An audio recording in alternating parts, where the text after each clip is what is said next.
So I've been asked this question a few times. What is the best height and frame for MMA? Well, the truth is, there really isn't one.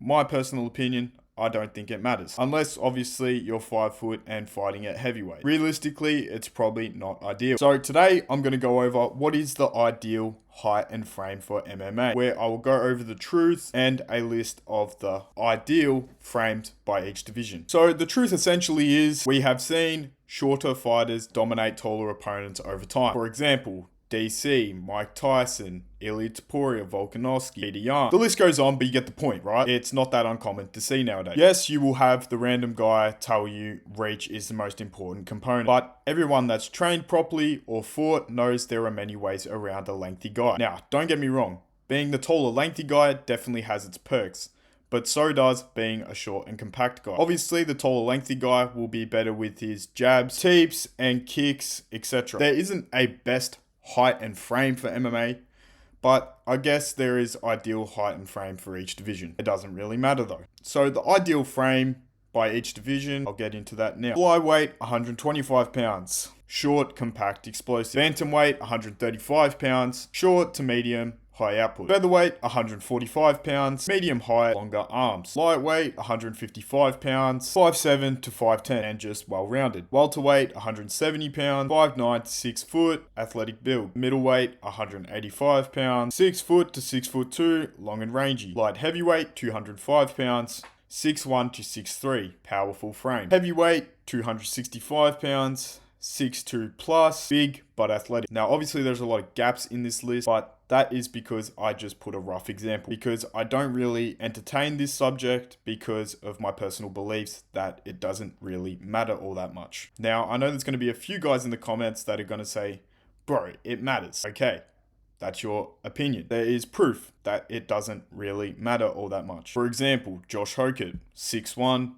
number 5 ranked heavyweight. Ilya Topuria, a 5'5", 5'6", lightweight. Sean O'Malley, a 5'10", bantamweight. You get the point, right? So I've put together a pretty simple graph from being short and stocky to tall and lengthy. Obviously, I haven't put the disadvantages, but I've put the advantages. But anyway, I will get into that now. Being a short and stockier guy, you most likely will walk around heavier than the tall and lengthy guy. Being a shorter, stockier guy, you will also have a lower center of gravity. Self-explanatory, right? Better hip base for wrestling. Wider hips, lower build means a naturally stronger wrestling stance, and better for those scrambles. Dominant in the clinch. Stocky fighters tend to thrive in dirty boxing because obviously in the clinch, inside range is their range essentially. Shorter distance to close. Less ground to cover when setting up and shooting for those takedowns, which then means the shot will be faster and also harder to sprawl on, harder to finish. Thick necks, dense frames, and more body mass means more resistance to chokes and knockouts. From what I've seen, shorter, denser guys tend to absorb punishment a lot better than a tall, lengthy fella. This one is a little bit controversial, but punch up in weight. Stocky guys often have the strength and frame of a fighter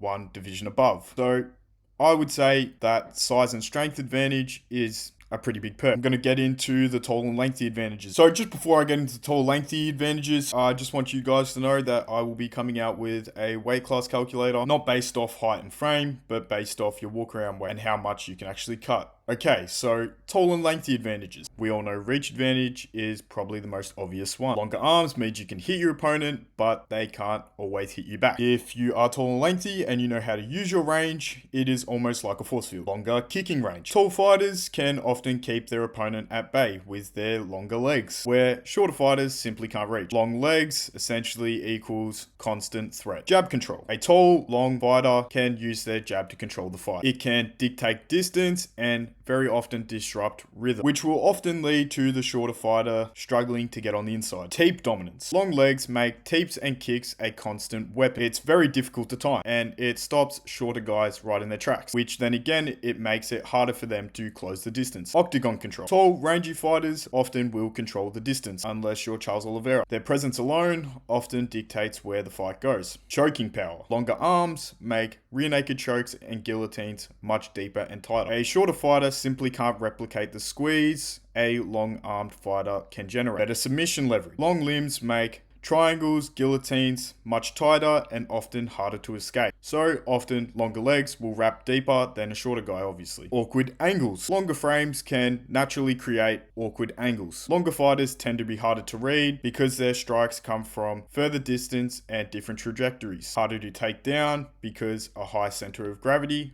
often means a longer, harder sprawl. Psychological pressure. Walking into a cage with someone significantly taller and longer can create doubt before the first punch is even thrown. But let's be honest, that often comes from a place of doubt from your skill set. Alright, so that pretty much wraps up the video. Let me know what you think is more of an advantage, being a shorter, stockier guy or a taller, lengthy guy. I'm pretty sure I know what the comments will say, but let's find out. Alright guys, peace.